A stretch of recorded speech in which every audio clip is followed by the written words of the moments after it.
Hello दोस्तों, MS classes में आप सबका स्वागत है। आज हम लोग जो है कक्षा 12 का जो है कुछ क्वेश्चन लेकर के आए हैं जो पेपर के दृष्टि से महत्वपूर्ण लगा, उसको हम लोग लिए हुए हैं। और अभी हम लोगों ने इसमें जो है छोटे छोटे प्रश्नों को लगभग 60-63 क्वेश्चन किए हुए हैं। तो आप लोग जो है एक एक नंबर वाले प्रश्न को जो है प्लेलिस्ट में जा करके देख लीजिए। और यहाँ से जो हम लोग इसको और आगे बढ़ाते हुए हम लोग क्वेश्चन को देखेंगे कि इसके सारे प्रश्नों को हल करने का भी प्रयास किया जाएगा।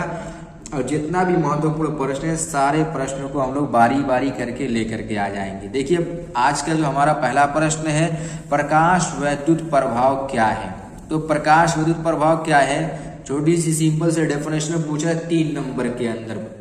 अब देखिए यहाँ पर इसका क्या उत्तर हो सकता है। जब किसी धातु की सतह पर एक निश्चित आवृत्ति से अधिक आवृत्ति की प्रकाश किरणों को आपतित किया जाता है तो धातु की सतह से इलेक्ट्रॉनों का उत्सर्जन होने लगता है। यह घटना प्रकाश वैद्युत प्रभाव कहलाती है। अब जैसे ये कोई धातु की प्लेट है, ये धातु की कोई सतह है, इसमें कोई निश्चित आवृत्ति की से जो कोई इसकी आवृत्ति क्या निश्चित है। अब उससे अधिक आवृत्ति का प्रकाश जो क्या कर रहा है, इस पर किरण को आपतित करा रहा है, उससे अधिक प्रकाश की किरणों को आपतित कराए अगर इस पर, ये क्या करेगी, धातु की सतह से इलेक्ट्रॉन को, ये जो ऊपर की सतह, ये धातु की सतह से इलेक्ट्रॉन को उत्सर्जित होने लगता है। तो जब धातु की सतह से इलेक्ट्रॉन उत्सर्जित होने लगेगा तब इसको कहा जाएगा कि इस घटना को क्या कहेंगे, प्रकाश वैद्युत प्रभाव कहेंगे। ये बस इसका छोटा सा सिंपल सा यही इसका आंसर है और यही पेपर में आएगा। तो आप लोग अच्छी तरीके से तैयार करके रखिए इसको। अब देखिए अगला प्रश्न हमारा कह रहा है कि प्रकाश वैद्युत कार्य फलन का अर्थ समझाइए। कार्य फलन बहुत बार क्वेश्चन में पूछा गया प्रश्न है। आप लोग अच्छी तरीके से पढ़ करके अगर जाएंगे ना तो सारा प्रश्न आप लोग हल कर लेंगे। तो प्रकाश वैद्युत कार्य फलन का अर्थ समझाइए। देखिए इसका डेफिनेशन लिखी है कि वह न्यूनतम ऊर्जा जो किसी वस्तु के पृष्ठ से इलेक्ट्रॉनों को उत्सर्जित करने के लिए आवश्यक होता है उस धातु का कार्य फलन कहलाता है। यानी क्वेश्चन कह रहा है कि वह न्यूनतम ऊर्जा, कम से कम ऊर्जा जो किसी पृष्ठ से इलेक्ट्रॉन उत्सर्जित करने के लिए, यानी कोई पृष्ठ है वहां से इलेक्ट्रॉन उत्सर्जित करने के लिए क्या है, आवश्यक हो।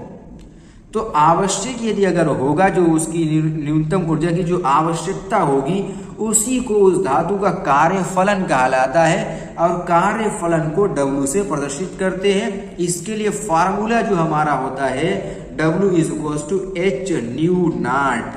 न्यू नॉट हमारी देहली आवृत्ति होती है, ठीक है। तो इस तरीके से जो है कार्य फलन की डेफिनेशन हो जाती है।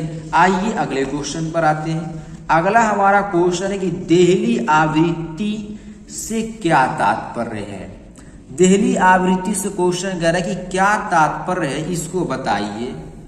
तो यहां पर लिखा है, डेफिनेशन देखिए, लिखे हैं कि प्रकाश की वह न्यूनतम आवृत्ति जो किसी पदार्थ से प्रकाश इलेक्ट्रॉन का उत्सर्जन कर सके उस पदार्थ की देहली आवृत्ति कहलाती है। यानी इसमें हम लोग क्या लिखे ये हैं कि प्रकाश की वह न्यूनतम आवृत्ति, कम से कम की जो आवृत्ति होगी जो किसी पदार्थ से प्रकाश इलेक्ट्रॉन का उत्सर्जन करेगी तो उसे हम लोग क्या बोलेंगे, देहली आवृत्ति कहेंगे। इसे न्यू नॉट से प्रदर्शित करते हैं। ये भी आगे इसको आप लोग लिख सकते हैं। ये था हमारा इस आज का तीसरा प्रश्न। अब देखिए चौथा प्रश्न देखते हैं, जो कि बहुत ही महत्वपूर्ण प्रश्न है, अच्छा भी प्रश्न है, न्यूमेरिकल का क्वेश्चन है, हल करने वाला है। तो आशा करते हैं कि ये सब जितना भी प्रश्न हम लोग कर रहे हैं आप लोग लगा रहे हैं, इसको एक जगह नोट कर रहे हैं। आप लोग इसको जो है नोट करिए और सारे प्रश्नों को पढ़ करके जाइए। छोटा छोटा प्रश्न है और अच्छा प्रश्न है, पढ़ करके जाएंगे, अवश्य लगा लेंगे, आप लोग अच्छा नंबर अचीव कर पाएंगे। अब देखिए यहाँ पर एक क्वेश्चन है कि 3000 एंगस्ट्रॉम वाली विद्युत चुंबकीय तरंग की आवृत्ति ज्ञात कीजिए। यहाँ पर आवृत्ति निकालना है। आवृत्ति को एन से भी प्रदर्शित करते हैं, न्यू से भी प्रदर्शित करते हैं, दोनों सही होता है।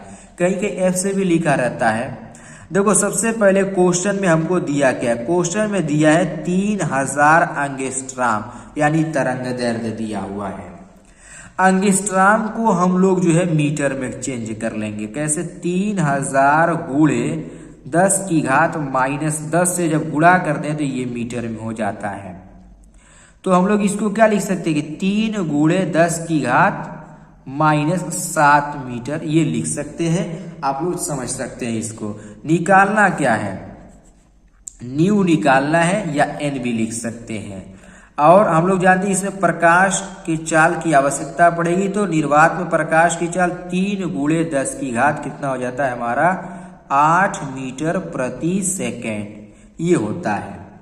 फॉर्मूला आवृत्ति के लिए होता है कि न्यू बराबर क्या होता है हमारा C के बटा में लैम्डा, ये फॉर्मूला होता है। जरा यहाँ पर मान रखिए और कैलकुलेशन करिए। C का मान 3 गुणे 10 की घात 8 और जो है लैम्डा का मान यहाँ पर है 3 गुणे 10 की घात -7। अब देखो ये 3 से 3 तो कट ही जाएगा। अब जब ये 10 की घात 8 ऊपर है, 10 की घात 7 ऊपर जाएगा, क्या हो जाएगा? घात क्या हो जाती है? प्लस में हो जाती है। ये हो जाएगा 10 की घात हमारा हो जाएगा 15, यानी न्यू का मान कितना हो गया? 10 की घात 15। क्या निकाले हैं? आवृत्ति। आवृत्ति का मात्रक होता है हमारा हर्ट्ज होता है। ये इसका आंसर हो गया। ऐसे जो है हम लोग इसको हल करेंगे और इसी तरीके से छोटे छोटे प्रश्न आते हैं। बस प्रैक्टिस के ऊपर जरूरत है, प्रैक्टिस की जरूरत है। प्रैक्टिस रहेगी तो सारे प्रश्न को आप लोग हल कर लेंगे और मैं तो कह रहा हूं बहुत अच्छी तरीके से हल कर पाएंगे। तो आशा है कि आप लोग को सब कुछ समझ में आ रहा होगा।